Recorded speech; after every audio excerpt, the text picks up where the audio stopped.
as I was reading that, I realized there's a whole other section that was not in that gospel. So I want to continue with this. They'd just eaten fish. When they had finished breakfast, Jesus said to Simon Peter, "Simon, son of John, do you love me more than these?" He said to them, "Yes, Lord, you know that I love you."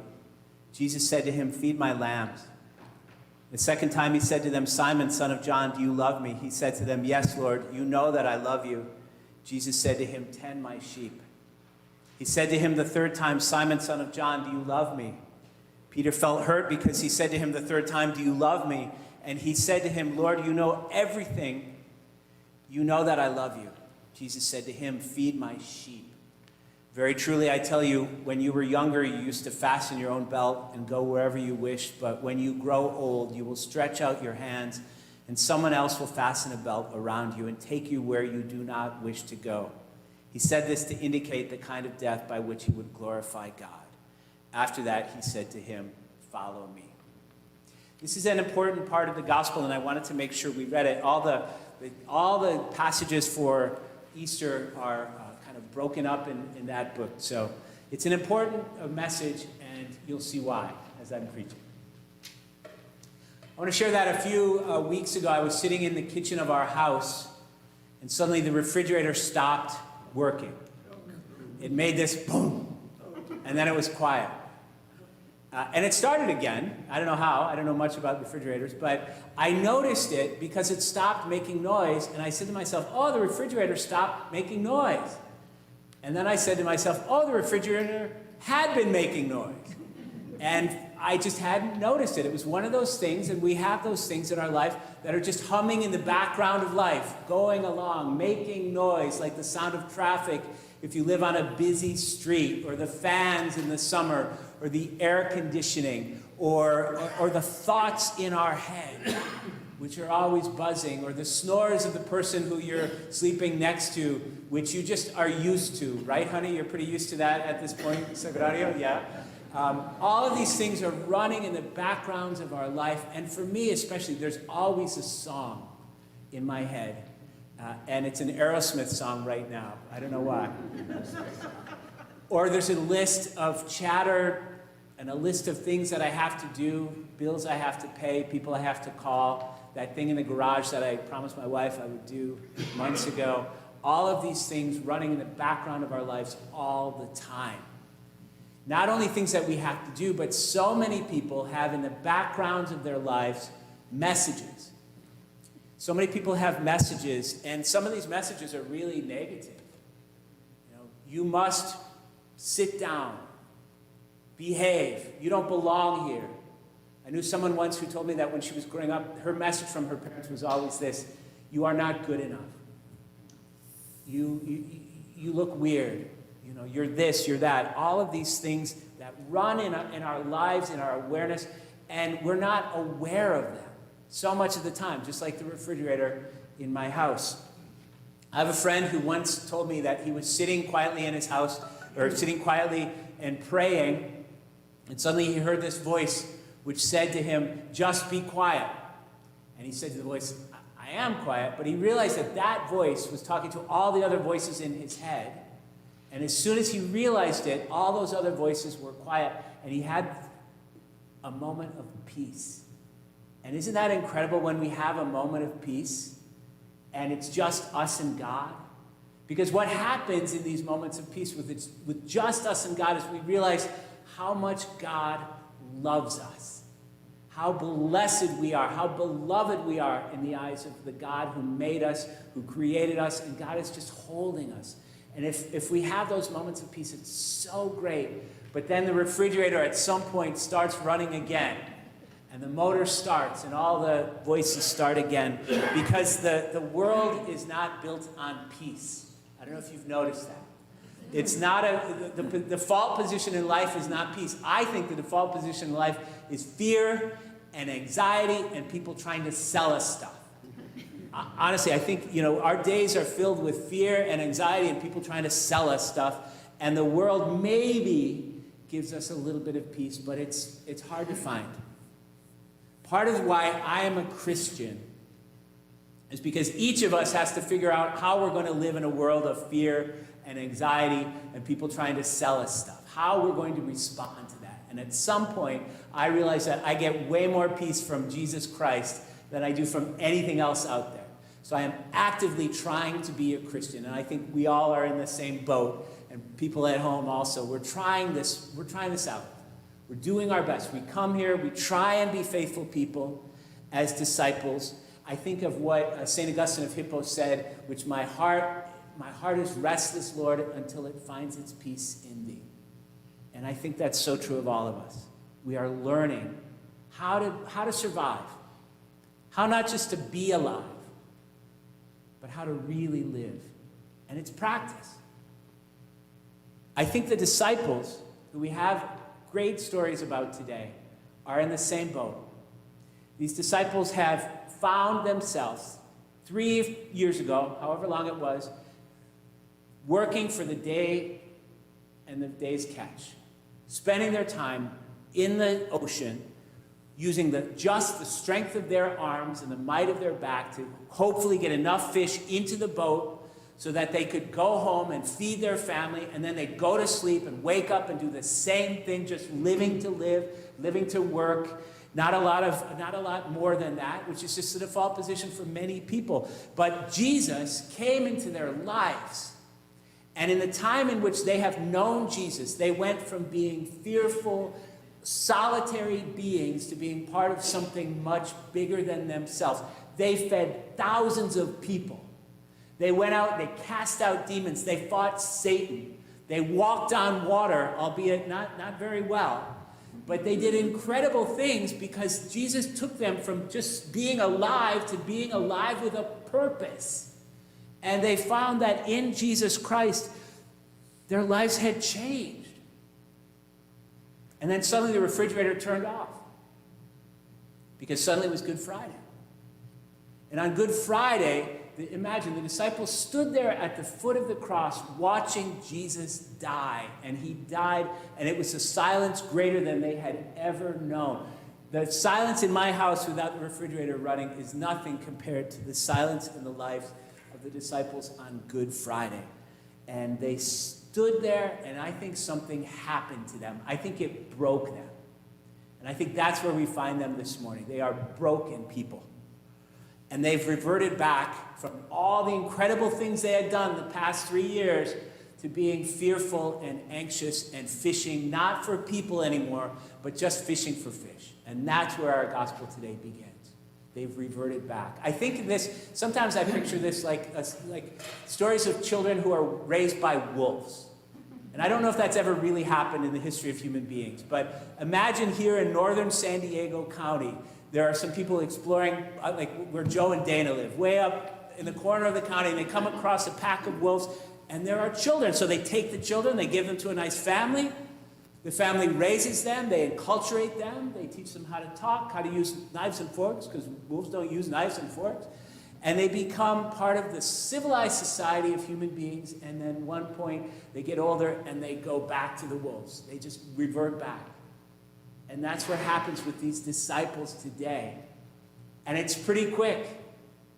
While he's still on the cross, they abandon him.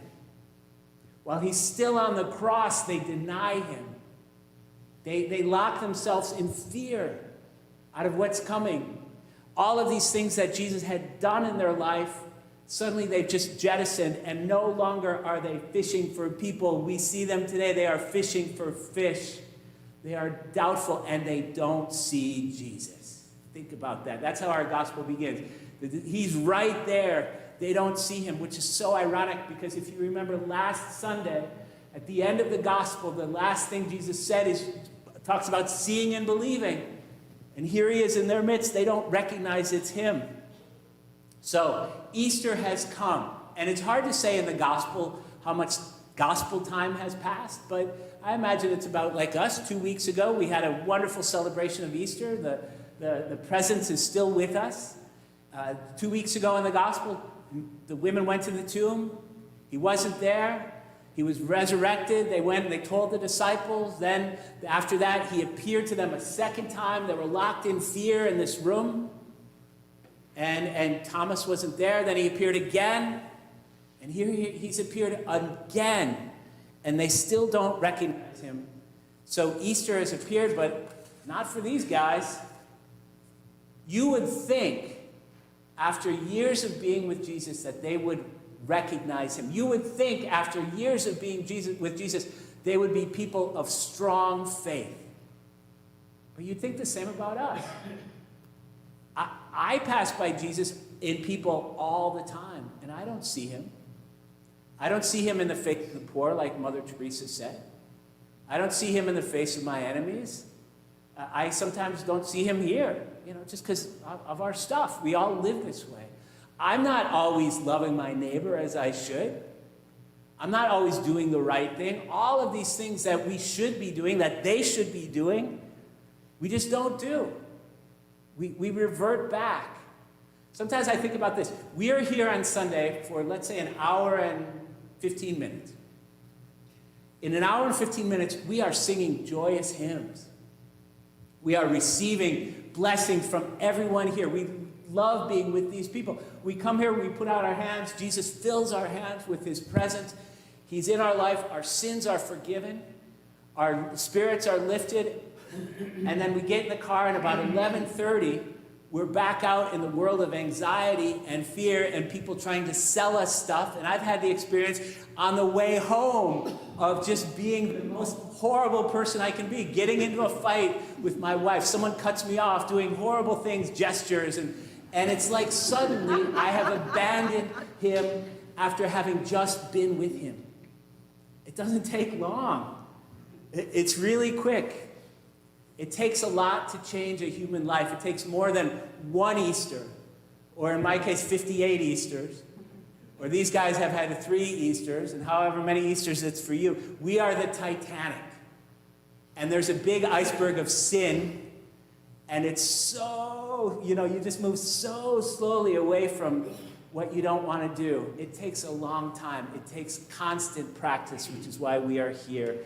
And it takes something else. And that's what we see in the gospel today. I think that the heart of the gospel today is this message, that Easter has come back, but it hasn't become real until the part that I just read, where Jesus says to Peter, "Do you love me?